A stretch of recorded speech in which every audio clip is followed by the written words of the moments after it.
When will the Epstein files come out? Answering questions over social media from her constituents, that is Democratic House member Jasmine Crockett. Okay, so y'all know I don't trust Pam, right? Y'all know I don't trust her, right? Pam is Attorney General Pam Bondi. And not only does Crockett not trust Bondi, Crockett is about to openly mock her. And Pam she was stuttering the other day. At a recent news conference, a reporter asked Bondi about her statements early this year that no further Epstein investigations were warranted. What changed since then that you launched this investigation?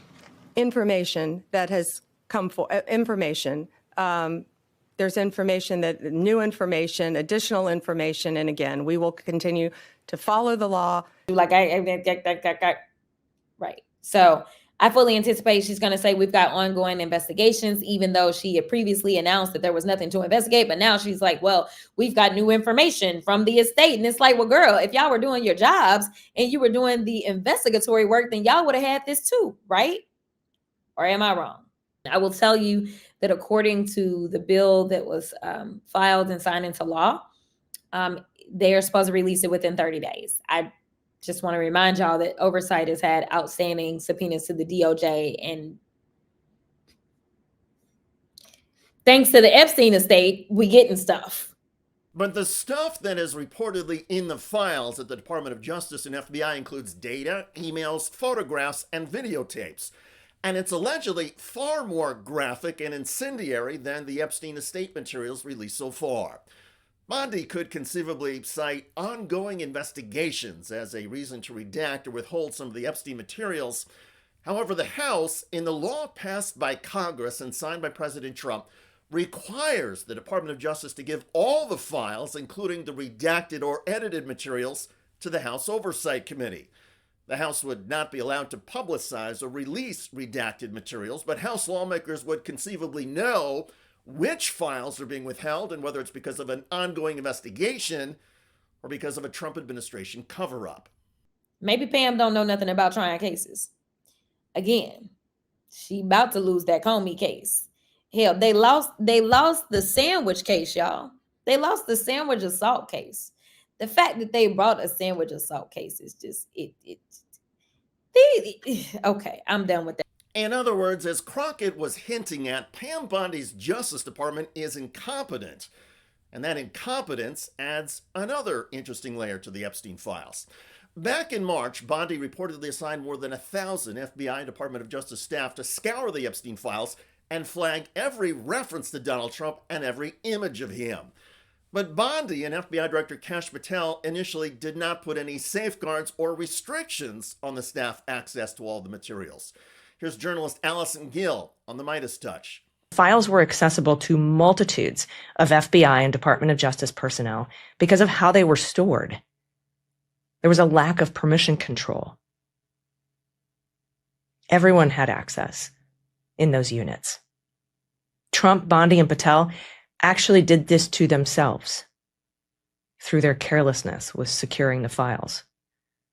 What FBI and DOJ personnel saw was so devastating that some broke down while reviewing them, many having young children the same age as the victims, many being survivors of sexual assault themselves, all being kept in the building on lockdown, not allowed to leave, and forced to sift through mountains of evidence and testimony, photos and videos, all in the name of Kash Patel's pet project, part of which some believe was to politically target the survivors themselves.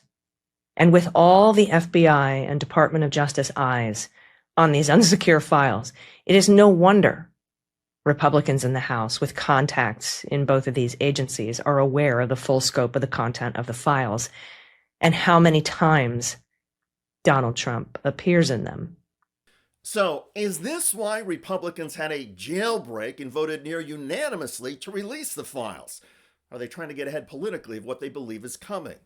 Well, over the weekend, House Republican Marjorie Taylor Greene of Georgia, one of the early GOP supporters in having the Epstein files released, announced that she plans to resign from Congress in January. I do not want my sweet district to have to endure a hurtful and hateful primary against me by the president that we all fought for, only to fight and win my election while Republicans will likely lose the midterms, and in turn be expected to defend the president against impeachment after he hatefully dumped tens of millions of dollars against me and tried to destroy me. Yes, Green just said Donald Trump will likely be impeached, though she did not say why he will be impeached. And she said the Republicans will get swept out of their majority power in the U.S. House. She said the House is going to go to Democrats next year. I mean, that's a remarkable thing to be saying. Now, that's probably right. But to be able to just openly say that, what's the point of sticking around? I'm going to be in the minority. I'm not going to have any authority. That should give, I think, a lot of Republicans pause about what they're doing right now, the direction that they're headed. Things have not been going their way lately, and I think it'd be very hard for people to deny it. She's found her sort of honest streak here, and it extends to saying the Democrats are likely to take back the House. And one of the reasons Democrats may take back the House is because of the Epstein files. As more information about Donald Trump emerges, his already record-low approval ratings will drop even further. In turn, the GOP brand will suffer even more. And as it stands, Donald Trump and the GOP are getting destroyed politically because of the economy and rising prices over the past year. Nearly everything is way up. Groceries, 85%, utilities, 78%, healthcare, 67%, housing, 66%, gasoline, 54%. The bottom line is this: Americans feel like prices are rising in each and every single part of their lives, rising ever climber, and they just don't feel like, Kate Baldwin, that they can catch a break. The polls also show that Americans do not feel they can trust Donald Trump. Trump continues to say the economy is great and prices have dropped. And every time Donald Trump's credibility takes a hit, fewer Americans believe what he has to say on anything, including the Epstein files. Trump says the Epstein files are a hoax and he did nothing wrong. Most Americans suspect there's a lot of bad stuff ahead for Donald Trump in the Epstein files. And as Pam Bondi and other Trump defenders squirm, the ridicule of Trump and his team keeps intensifying, and Democrats like Jasmine Crockett are not holding back. By the way, Donald Trump's U.S. Attorney Lindsay Halligan keeps getting embarrassed in the James Comey and Letitia James prosecutions. I do think that both Halligan and Bondi should be disbarred. Bondi has twice submitted affirmations to this court about the propriety of Lindsay Halligan's grand jury presentation. She knew this. There's no way she could not have known this, and that's just means that she lied. Check out that video at the link below. It generated a lot of comments on YouTube. One of the most popular from Daz, who writes, Bondi and Halligan losing their licenses would be effing hilarious. Clown school is getting found out. Indeed. I look forward to reading your comments about Jasmine Crockett openly mocking Attorney General Pam Bondi. I'm David Shuster. Thanks for joining us.